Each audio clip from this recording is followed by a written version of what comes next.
అధ్యక్ష LB Nagar MLA గారికి తెలుసు, నందనవనం ఆ కాన్స్టిట్యున్సీనే వస్తుంది. ఈరోజు మూసీ నది పరివాహక ప్రాంతంలో ఉన్న పేదలకు మంచి వసతులు కల్పించి వాళ్ళ పిల్లలు చదువుకోవడానికి మంచి పాఠశాలలు ఇచ్చి వాళ్ళకు ఉద్యోగ ఉపాధి అవకాశాలు కల్పిస్తామని మేమంటే లేదు, అది అట్లనే ఉండాలి, తరలించడానికి వీల్లేదు, కట్టడానికి వీల్లేదు, మేము అడ్డం పండుకుంటే మేము నిలువు పండుకుంటామన్నారు. మరి మన వర్షాలు వచ్చినప్పుడు పోయి పండుకునేది ఉండే అధ్యక్ష, పోలేదు. ఏమి లేనప్పుడు పోయి ఆ పక్కన ఉన్న కాలనీలలో పండుకొని వచ్చారు అధ్యక్ష. ఇప్పుడు ఉండమని ఉంది అధ్యక్ష నెల రోజులు. ఇప్పుడు వద్దంటున్న వాళ్ళు ఉన్నారు కదా, నెల రోజులు మూసీ నది పక్కన ఉండమని చెప్పుండ్రు అధ్యక్ష. అంబర్పేట శ్మశాన వాటిక ఉంది కదా అధ్యక్ష, ఆ శ్మశాన వాటిక దగ్గర ఉన్న శవాలు, కులిపోయిన శవాలు, కాలిపోయిన సగం కాలిన శవాలు ఉన్నాయి కదా అధ్యక్ష, వీళ్ళందరూ అక్కడ ఉండమని ఉండి చూడమని ఉండి. ఏ దుర్భరమైన పరిస్థితి ఉందో అర్థమవుతుంది, ఏ దుర్భరమైన పరిస్థితుల్లో ప్రజలు ఉన్నారో అర్థమవుతుంది. అందుకే ఈరోజు ప్రపంచ స్థాయి సంస్థలను కన్సల్టెంట్ గా పెట్టుకున్నాము. ఫస్ట్ ఫేజ్ ఒక కొలిక్కి వచ్చింది, మిగతాది కూడా విడతల వారిగా ప్రాజెక్టు రిపోర్టు జరుగుతుంది. నేను హైదరాబాద్ నగరంలో 5 ఏళ్లలో 1,50,000 కోట్లు ఖర్చు పెడతాం, మూసీ నది ప్రక్షాళన చేస్తామంటే 1,50,000 కోట్లు కాంట్రాక్ట్ ఇచ్చేసిరు, రేవంత్ రెడ్డి 25,000 కోట్లు తినేసిందని మాట్లాడుతున్నారు అధ్యక్ష. ఎంతసేపు వాళ్ళు ఎట్లనో మిగతాలు కూడా అట్లనే అనుకుంటారు అధ్యక్ష.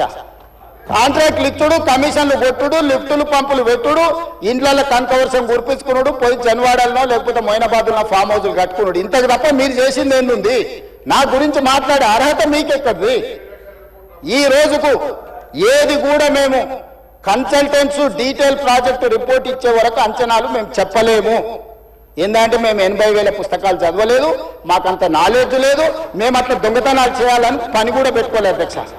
అందుకే ఈరోజు మంచిరేవుల దగ్గర కాకతీయుల నాటి శివాలయం ఉన్నది అధ్యక్ష.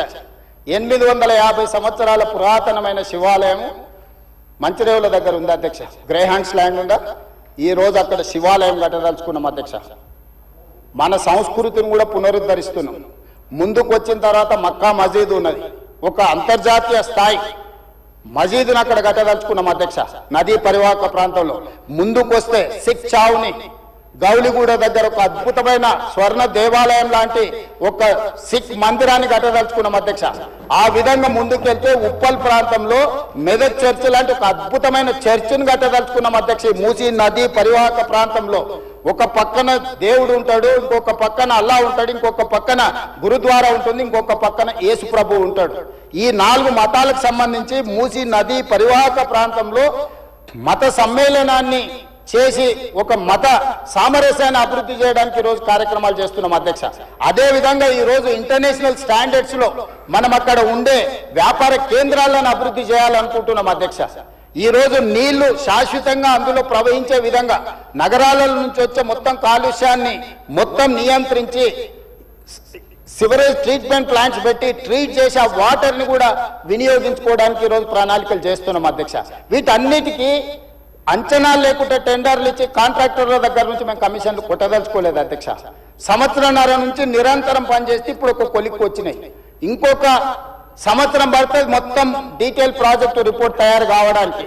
5 సంవత్సరాల కోసం కన్సల్టెంట్ కంపెనీని పెట్టుకున్నాం అధ్యక్ష. 5 సంవత్సరాలు ప్రాజెక్టు డిజైన్లు ఇవ్వడమే కాకుండా, అంచనాలు వేయడమే కాకుండా, నిర్మాణంలో కూడా వాళ్ళ సహకారం ఉండాలని చెప్పి ఈరోజు అంతర్జాతీయ స్థాయి కంపెనీలను తీసుకొచ్చి మనం పెట్టుకున్నాం అధ్యక్ష. నేను అందుకే డిపిఆర్ వచ్చిన తర్వాత బడ్జెట్ సెషన్ లో మీ అందరికీ డీటెయిల్ ప్రాజెక్టు రిపోర్ట్ హౌస్ లో ప్రజెంట్ చేస్తా అధ్యక్ష. మీ అందరి సూచనలు తీసుకుంటాం, మీ అందరి సలహాలు తీసుకుంటా. నాకు ఇందులో సీక్రెట్ ఏం లేదు అధ్యక్ష. ఒక గొప్ప మంచి ఉద్దేశంతో మూసీ నది ప్రక్షాళన చేయదలుచుకున్నాము. ఇది 4 నదుల అనుసంధానం అవుతుంది అధ్యక్ష. మూసా నది, ఈసా నది, గోదావరి నది, కృష్ణా నది, 4 నదుల అనుసంధానము జరగగలిగిన ఏకైక అవకాశం తెలంగాణ రాష్ట్రంలో ఉన్నది. ఈ గొప్ప కార్యక్రమాన్ని చేసే అవకాశం దేవుడు నాకు ఇచ్చిండు. ఈ రోజు గాంధీ బాపు ఘాట్ ఏదైతుందో అక్కడ గాంధీ సరోవర్ కట్టదలుచుకున్నాం అధ్యక్ష.